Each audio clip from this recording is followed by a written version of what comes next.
Hey, I got a great idea. Let's talk about some books. I am back. It's the last video I said that I was back, and it's true. I'm back. Hello. Today's video, we are going to talk about all the books that I have read since last time I talked to you in past, what was it, November. So we're going to talk about all the books that I've read since then. Pretty much my 2022 wrap up of the last couple of months. Let's just put it that way, okay? Let's see here. When I finished the last video about pretty much a reading wrap up, it was literally the middle of November, the last book that I read, and so we are now going to talk about the books that I finished in November and the books that I read in December. It's a lot. I don't know how many it is. Let me count. Hold, please. So it is 24 books that I read in the last part of November and in December. The reason it's 24 books is because I decided I was going to be crazy and just finish and do 150 for the year. And I did. I read exactly 150 books for 2022. And I know that I told you before that I'm very, very busy. I work in retail and, I don't have time to read.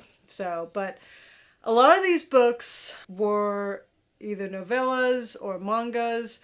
I did a lot of Audible. It was a constant loop of Audible books because I honestly did not have time to, unfortunately, relax, sit back, enjoy something to drink and read books. That was just not something I could do very often for those 2 months. So it is what it is. I did make my 150 goal. So that's exciting. And if you're watching my other videos, which, by the way, if you watch any of my videos, and this is more than the first video, then you need to be subscribing if you're not already subscribed, because you obviously like me. And if this is your first time seeing me and watching a video of mine, welcome. And you should subscribe to me too, because I'm fabulous.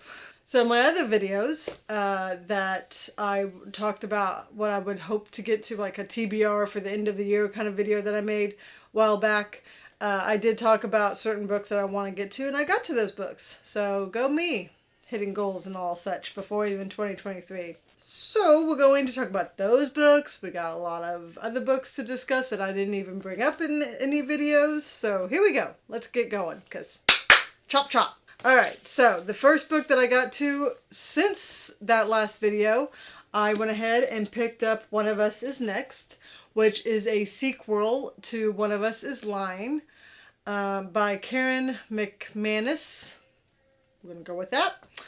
This is, like I said, the sequel to the first book that I read, One of Us Is Lying. It's a sequel and it's not a sequel. So it's like the continuation of the town that the original characters were in. It's a continuation of the people that are still in that town. Okay? So just a whole new set of high school students. But they go to the same high school as the ones in the original did. One of them is actually the younger sister of another one. Some of them are related to the originals. Some of them are friends with the originals. So forth and so on. So they all know about the original story, like what happened. The high school students in this one, the characters in this one, are well aware of what happened previous. It was, a big, huge, moment for that town and that high school. So, it's kind of almost like an aftermath of what happened back then. It's also you kind of get little glimpse of those characters and where they stand and where they are. This one was more about them playing a game of truth or dare. A guy took it upon himself that thought things were getting boring again. Let's have some more fun. And so he did a version of the same thing from One of Us Is Lying, but he made a game out of it and did did a truth or dare game with these characters, and so it's just kind of like all kinds of secrets are being spilled. And it's the same premise, you know, people die.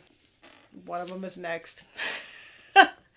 I gave this book 4 stars. I think I gave the first one 4 stars too. I did enjoy this book just a tad, a little bit more, because I liked the game aspect of it. In the first one, there was no game. It was just, I can't really tell much without spoiling the first one, but there was no game involved. In this one, there was kind of like a little game involved in the whole like secrets being spilled kind of situation.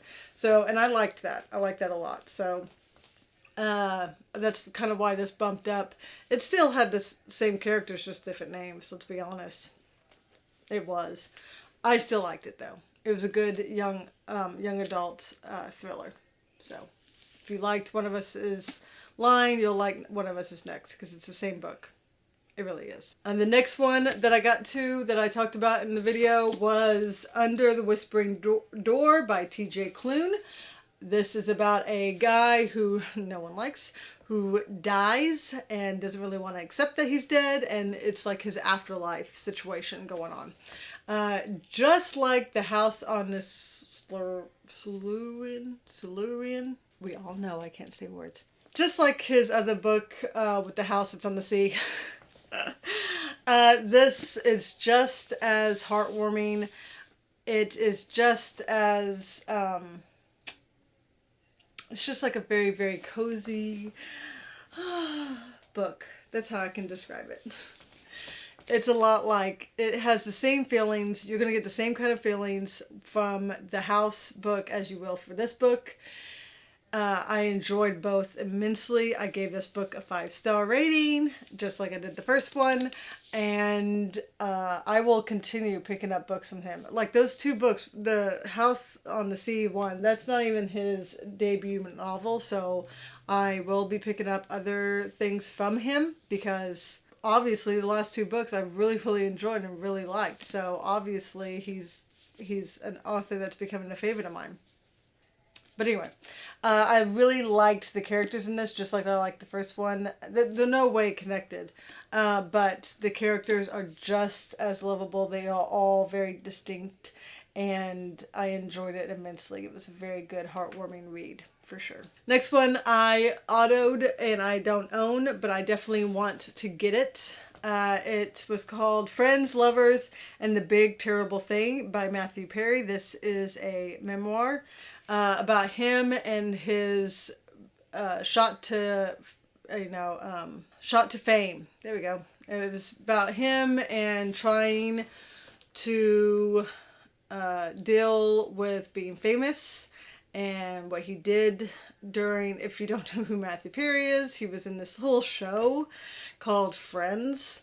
Anyone who is a 90s person will know what Friends is. And he was my favorite character. Everyone loved Rachel, but I loved Chandler. He was fantastic. He was my favorite by far. Come to find out, he's a lot like his character. I mean, I kind of already knew that though, because he came out with movies too, and they're kind of like the same, like sarcastic, witty, funny guy. So it's not like shocking that he's the same guy that he portrays in Friends. There's a lot of things that Chandler does that he did before he even started playing the part. I enjoyed this, but I gave this book 4 stars. Really, it probably should be a 3-star book, but I have an extreme attachment to Friends, and like I said, Chandler Bing was my favorite character, so to learn about the guy behind the character was very interesting to me. Very, very interesting to me. It didn't take me very long at all to get through this book. His editors did not do him any favors in this book. It's not well written in the aspect of well paced. He is all over the place. He is if you don't know, the reason it's called The Big Terrible Thing is because he is a very huge, he was a big, huge drug person. He did all kinds of pills, and if he wasn't doing drugs, then he was drinking a lot, very heavily. And so he's very obviously an addict in whatever he does. And so he talks about that in his book. And it is all very interesting, but he's all over the place. Like, it doesn't go in any kind of timeline. There'll be a time where he's talking about like the first, like something about friends, and then he goes on to talk about I don't know if any of you know, but there's like a show called Beverly Hills 90210 way back in the day. Also, I think in the really early 90s. Anyway, he's on that. He does like a little special on that. Before he got famous kind of a situation. He like goes back and forth all the time. Or he gets way far ahead of everything else. And like he's trying to tell you how he's healing. But then he goes back to a Friends season. And then like it's just like, it's kind of all over the place. I didn't like the way that that he decided to tell his story, the way it went. And I feel like if he had better editing, that they wouldn't have allowed that. Not only that, but there was a couple of things that were said in that book that like he meant it as a joke, and it didn't do so well. Again, I liked the actor. I liked everything that he did. So I was more than invested in his story and, you know, how he became who he was. So after reading or listening, I guess, to that, I decided to punch in a bunch of books all at once. Boom, boom, boom, boom, boom, right? So Audible had like some kind of like only Audible kind of a thing on their app. And I've seen this on booktube before, so I know this isn't like something new for everybody, but it's called the Ford Collection, and it's like a bunch of sci-fi authors who kind of like did like little short story collections, but they're all individually done. It was very weird. I don't know if it is in a book format. Each one has a Goodreads like on their own like rating that you can do, which I actually like a lot, because a lot of short story collections are in one book, and then that book is like set in Goodreads for you to rate. And it's very hard to rate a short story collection book, because there are some short stories that you will absolutely love, and there are some that you will absolutely hate. And how do you rate that when it's all together? And in this situation, though, on Goodreads at least, they're all separated. So I was able to like count each one as like give each one a rating, because I didn't like every single one of them as much as I liked others. I did like all of them though, which was kind of surprising, because I'm not the biggest sci-fi person. Or at least I don't think I was. Maybe I am, because I really enjoyed these short stories a lot. And I liked the sci-fi that I have read so far. So maybe I am a sci-fi person. I just don't even know it. Could be a thing. Maybe I should get more into sci-fi. But the books are called, I don't know why I keep calling them movies. The books are, maybe because like I could totally see any of these being like become a screenplay, because they were all great ideas. The first one was Arc by Veronica Roth, 3 stars. The next one was Summer Frost by Blake Crouch. I gave that a 5 stars. The next one was The Last Conversation by Paul Tremblay. I gave that 3 stars. Next one was Emergency Skin by N.K. Jemisin. I don't know if I said that right. Sorry if I didn't. I gave that 5 stars. Next was You Have Arrived at Your Destination by Amori Tauzi. Amora Tauzi, maybe? I gave that 4 stars. And Randomize, I gave 3 stars. So, like I said, they're all individual. They're not in any way connected. The stories don't connect in any way. They're just like little short stories that famous sci-fi authors came together and created. And they were no lower than a 3 star, so obviously I enjoyed every single one of them. And I'm not going to go into them, because literally, like, some of these are like an hour and a half long. They're not long, okay? So I'm not going to go into any of them. If you're interested at all in sci-fi, not even a little bit, I'm telling you, because I'm not a sci-fi reader, if you're interested in a little bit, I highly suggest that you go and listen. And if you have Audible, because apparently it's an Audible only kind of thing, highly suggest you go listen to these because they were great short stories, like really fantastic. I enjoyed them immensely. I highly suggest that you start with Blake Crouch's. It was one of my favorites, and either that, but if you don't want, if you don't want to start with the best of the best and then start, declining, I suggest that you go in the book order that puts it in, because it'll kind of go up and down in stories. So, and at least in my opinion, it does. The next book that I picked up was one of my borrowed books that I'm going to be able to return, and that was Shudder by Melissa Larson. And I gave this book 1 star. This book sucked. It is supposed to be about a girl who is kind of, I guess you can call her down on her luck. She's just trying to survive after losing her father. She moves away from her little small town into New York. She moves in with a friend of hers who wants to help her out. Then her friend is friends with a director that apparently came out with a movie that was fantastic and kind of like almost like a Blair Witch kind of a situation director. Okay, so he's coming out with he's going to start up his next project, his next movie, and he decides that he wants this girl, what is her name even? He wants Betty to be his next actress in his next project. So he's all about like just continually acting. So there's like no cut or any of that stuff. It's just like you just play the part from the get-go kind of a situation. And so that's what she signs up to do. And they go to a very exclusive cabin situation in the middle of nowhere on a lake. I mean, it sounded like, at least, it sounded like it would be okay. Something I would read. But it was horrible. I did not like this book at all. I could care less about the characters. They all sucked. And not in a good way either. They just sucked. They were stupid. And not only that, but the way it could have ended and the way it didn't. The way it ended was not something at all that I would have considered a book to end like. But not because it was like, oh, that was surprising. No. The ending made it a 1 star. It was going to be a 2 star, and the ending made it a 1 star because it just sucked. It sucked. That's all I can say about it. It sucked. I hated this book. I didn't like it at all.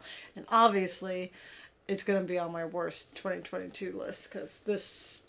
So, the next book that I read was called The Last Ever After, The School of Good and Evil. This is the 3rd one in the series. So this is about a book about, there's even a Netflix show out now, and I watched the Netflix show, and it's actually really good. It's actually a really good version of what the book had to offer. So I'm kind of looking forward to the rest of it. I think there's going to be more. The way that they ended because I mean they took the first book, that's what they did, and made a series, made a movie out of it. But the way it ended, I mean, it should have just been a series, but whatever. Anyway, it's on Netflix. It is about 2 girls. They are the bestest of friends in the little town, and there is a school called the Good and Evil. School of Good and Evil. Anyway, the blonde thinks that she belongs in the School of Good, and Agatha, who is the dark hair, doesn't give a crap one way or the other. And in the very beginning of the series, they are chosen. Usually outsiders aren't ever chosen, but they are both chosen. Shocker. Sophia, the blonde, goes to the School of Evil, and Agatha goes to the School of Good. And I think it's a mistake. That's how the series starts. Okay, this is the 3rd book of that series, so I can't go into detail about this book very much at all. I did give this book a 4 stars. I would rank the second one my favorite, this one the next, and then the first one, which is kind of shocking because, I mean, it's the start of the series, but the first one would be the last one of the three. So I don't think, though, the way this ended, it ended with an ending.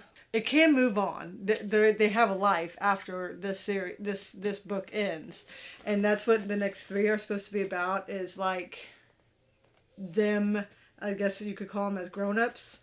But I'm not interested in moving on. Just not. I like the way this ended, and I don't want to continue with it. It's just I'm just not caring enough for that. So this will be the last one of the series that I read. There are 3 others, but I'm just not going to be interested in doing that.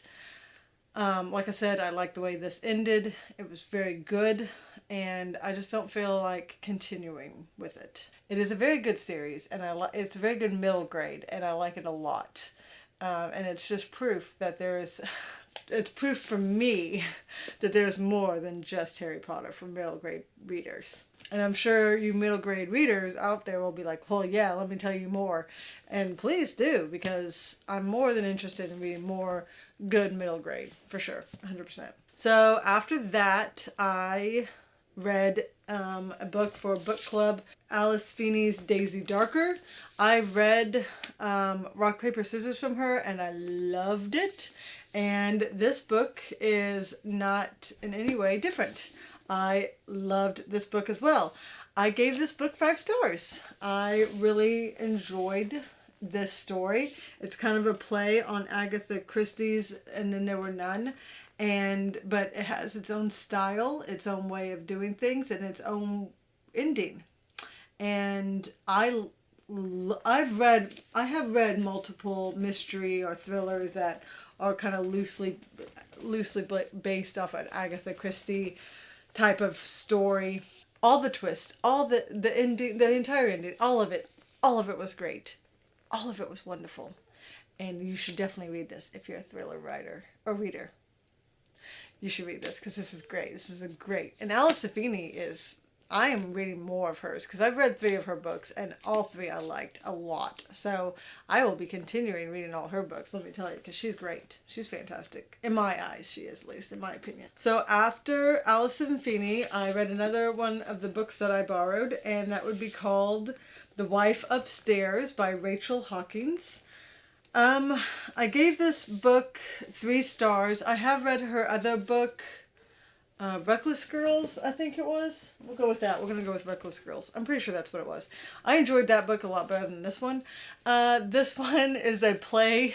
I do a lot of these little a play on Rebecca, the classic Rebecca. It's kind of a play on that. It's Jane Eyre, not Rebecca. It's a play on Jane Eyre. Jane Eyre is a lot more story. And this is like if you took a little snippet out of that entire story and put it in a book format for this day and age, that's what you would get out of this book. It was just a mediocre book, okay?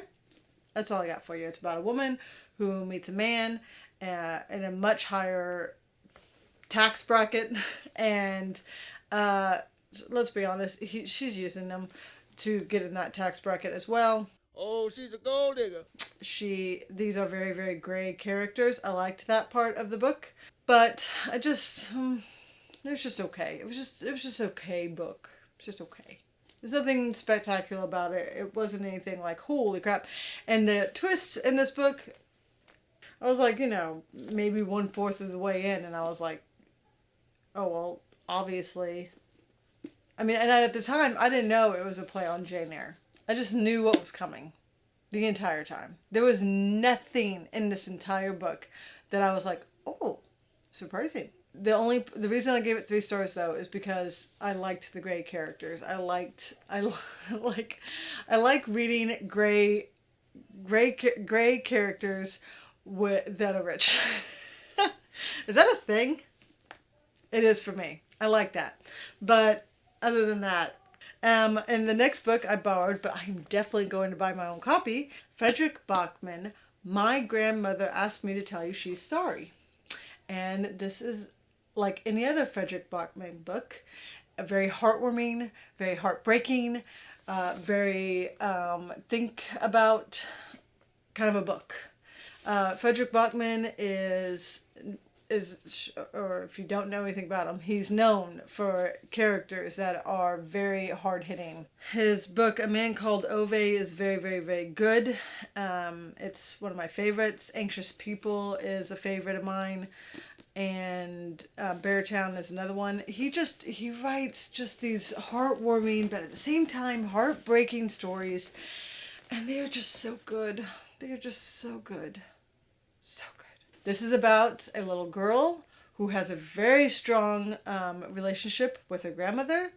In the very, very beginning of the book, this is not a spoiler, her grandmother passes away and the little girl is trying to cope. And there's a bunch, she lives in an apartment building and there are multiple people in this apartment building and you only see from the little girl's point of view, but things happen and it's great. It's good stuff. And obviously I gave this book 4 stars, and the only reason it didn't get the 5th star from me is because the little girl repeated herself quite a bit. And so there were times I was just like, okay, but we've been through this, so can we move on? And it wasn't anything like hard-hitting or like her coping with the death or anything like that. It was just like, just her talking about certain stuff. What I did like about it, though, is that Harry Potter, the little girl is a big Harry Potter fan, and Harry Potter is referenced a lot in this book. And I thought that was just great. Obviously, because I'm a Harry Potter fan, so the next one I talked about in a different video that I wanted to get to, and I got to it, was Bloody Rose by Nicholas Eames. And this is the second to Kings of the Wild book. And I gave this book 4 stars, but it almost could be a 3-star because there were multiple times in this book that I really had to push myself through it. I felt like the humor in Kings of the Wild hit better than this one did. And I cared more about the characters in Kings of the Wild than I did with this one. This book, it's still the same stuff. It's about a kind of like medieval times, and it's kind of like Dungeons and Dragons. Very low stakes, high fantasy kind of a book. I enjoyed myself. I did like the story. But there were very many characters that I was not connected to whatsoever. And I don't know if it's because this book is written in a different kind of way. So it's not, I thought it would be like written from Bloody Rose's point of view, and it's not. She like picks up this almost kid, like I guess you call it teen, to be like her magician part of the band. Like she's supposed to write songs about their journeys. And she picks her up at the very beginning, and it's from her point of view. And she's a big fan of Bloody Rose and the whole band, so she knows all about them. But she learns about them through their like little trips and adventures. And so it's just from her point of view, and I'm not really sure if I think that's what hindered it for me. But I still gave it a 4 stars because the humor was there. It wasn't as great as it was in Kings of the Wild, but it was there. And again, the adventure part of this was fantastic. And the ending, oh my God, the ending was fantastic. Oh, so much. And the ending was better than Kings of the Wild. I will give it that.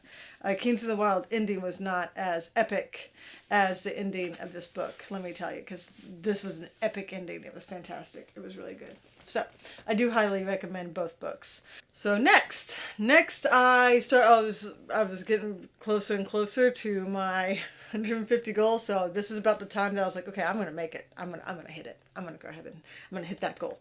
So I went ahead and pushed myself, and this is when I started like picking up a bunch of novellas and manga and stuff like that. So the next ones that I picked up was I continued with my love for One Piece. And so I read One Piece Volume 20 and read One Piece Volume 21. This is about pirates. It is a fantastic manga. It's about found family. It's so hard hitting, and at the same time, it's so funny. There's so many times I'm laughing out loud, and I love Luffy. I mean, he's the main character, but you know what? There's a reason why he's the main character, and I love him. He's by far my favorite. I read these 2 volumes in December, and then I moved on. I know I talked about the Murderbot Diaries series, and I went ahead and picked up the next 2 after that. The last video I talked about my wrap-up. I read in Murderbot, and I wanted to keep going because I was really enjoying myself. So I picked up the next 2 and read both of these. This one's number 3, and this is number 4. And this is about a murder bot. This is obviously set in the very way in the future. This murder bot pretty much has its own personality, its own thoughts, its own feelings, its own decision making, which is very, very rare and not a thing. And she, it doesn't let you know which one whatever you feel like it is trying to live life as a person, sort of. He just wants to be free. He does not want to service humans. It's really, really good. I really, really enjoyed it. I gave number 3. The characters that come in and out of this series so far, I love them all. I love all the characters. And every time that a new character is introduced, I want them to stay. They don't. A lot of them don't. But I want them to stay because I'm loving every single one that comes in. Whether it's a robot or it's a human, I like it all. I like it all. So anyway, I gave this one a 4. No, I gave number 3 a 4 and 4 stars. And then this one I gave another 4 stars. So they're great. They're great little novellas, and they are such easy, simple reads. So after that, I've got another manga. I don't own it. I read this through the app. It's Spy Family Volume 10. This is about a assassin, a spy, and the world's greatest spy, the assassin, and a little girl. She can't be more than 5 years old. A little girl who is a mind reader. So, and now a dog who can see into the future. It's a fake family. The assassin and the spy are trying to like have a front, so they're like hidden pretty much. They don't need people knowing who they are, and so they have an agreement together to have a fake marriage, and then the kid is needed for certain things, and so the spy adopted the little girl, not knowing. No one knows that she can read minds because she has decided that just gets her into trouble, so she keeps it to herself. And she's so cute and adorable. She's fantastic. I love her. And I love the series. And the next one, there's not much that I can say about it. It's called Fangs. It's a, I don't know what you would call this, a graphic novel, or I don't know. It's got, here you go. It's like little, it's like little cartoon strips, like newspaper strips in a book. I didn't know that actually when I got this book. I thought it was a novella, but it's not. It's almost like a graphic novel. Anyway, it is about a vampire. The female is a vampire. The male is a werewolf, and it is about their love. And it's so cute. I gave it 5 stars. For what it is, it's so cute. It's so cute. And, I mean, it doesn't take at all long to read. The next one that I picked up was The Ocean at the End of the Lane. This book is by Neil Gaiman. I've read from him before. This one definitely is very magical realism kind of a situation. It is definitely got that in that. So if that's not your cup of tea, if you can only handle so much, this isn't the book for you because it is hardcore. There's a lot in here, okay? For such a little book, a lot happens. It is very good. I gave this book a 4 stars. I liked it immensely. There might be a couple of trigger warnings, so you might want to look that up. Because there were a couple times I as a parent, did not enjoy. So the next one I read was more from my husband, because he loves this book. Him and this book are going to get married. No, I'm just kidding. It's Who Goes There, or if it's a novella that was based off the movie The Thing. If you've ever watched The Thing, I think there are two versions of that.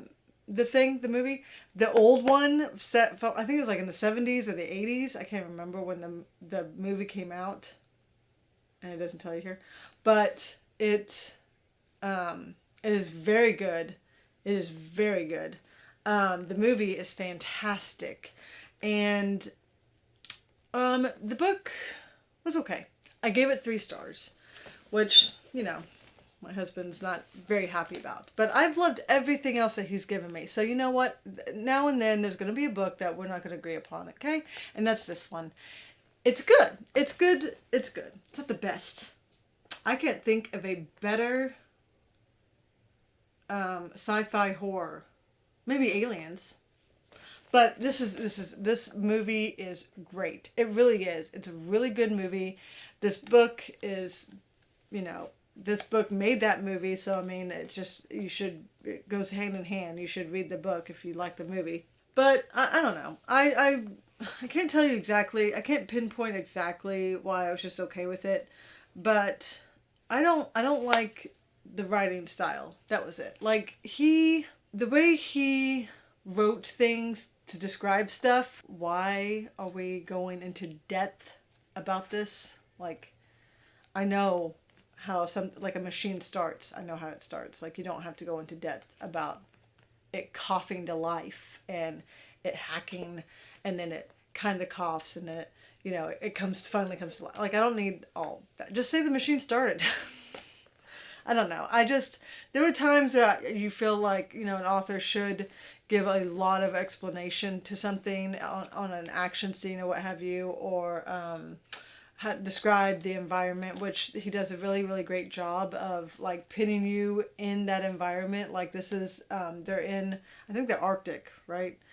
And it is, you're there, okay? Like, the way the author describes things and the cold and all that, like, that is fantastic.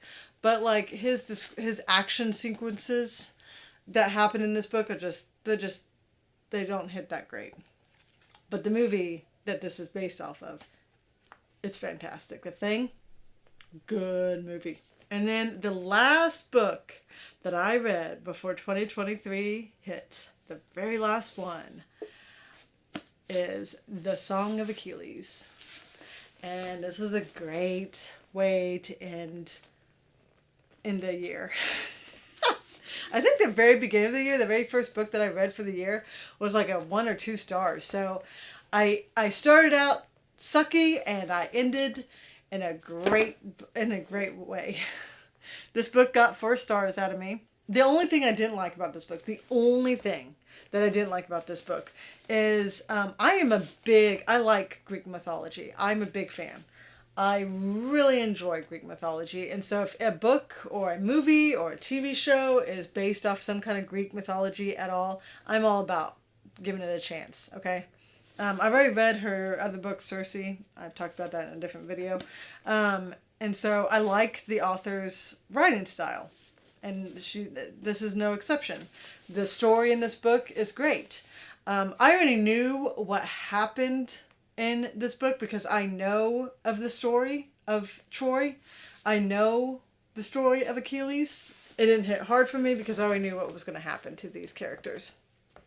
But that said, the reason that it didn't get the five stars is not because I already knew going in what was going to happen, but because Achilles is definitely one of my favorite, I guess you could call characters or people to read about. Like, I like him. Okay, I like his story. I like his untouchability and his him being a warrior. Like, I like all of that. Okay, I like it a lot. And this book is supposed to be a love story between him and, I'm not going to be able to say his name correctly. It's supposed to be a love story between Achilles and Patroclus. I'm not going to say it correctly, so I'm just going to move on. Anyway, it's supposed to be a love story between these two men, okay? And even though Pat, well, we're going to call him Pat, okay? Even though it's from his point of view, so obviously we're going to get all kinds of all the feelings from him, okay? But Achilles is almost like, it's supposed to be a love story between these two characters, and Achilles is like non-existent. Like, he's there, but he could have been replaced by anybody. It wouldn't have mattered because he has no character development. None. Nada. He might as well have been a gray statue because there was no development from this guy. And it's from his lover's point of view. Like, you would think that Achilles would have some kind of, character to him. Some kind of, something. Some kind of development. And the only time that he has any kind of character to him, he's a complete dick. And I get it, he's a very prideful man, okay? He doesn't get to really be a character until the bad side part of him comes out, okay? And I feel like there should have been more to him. Like, he might as well have been the cool guy that, is way too laid back and doesn't give a crap what happens around him. Which is totally not true.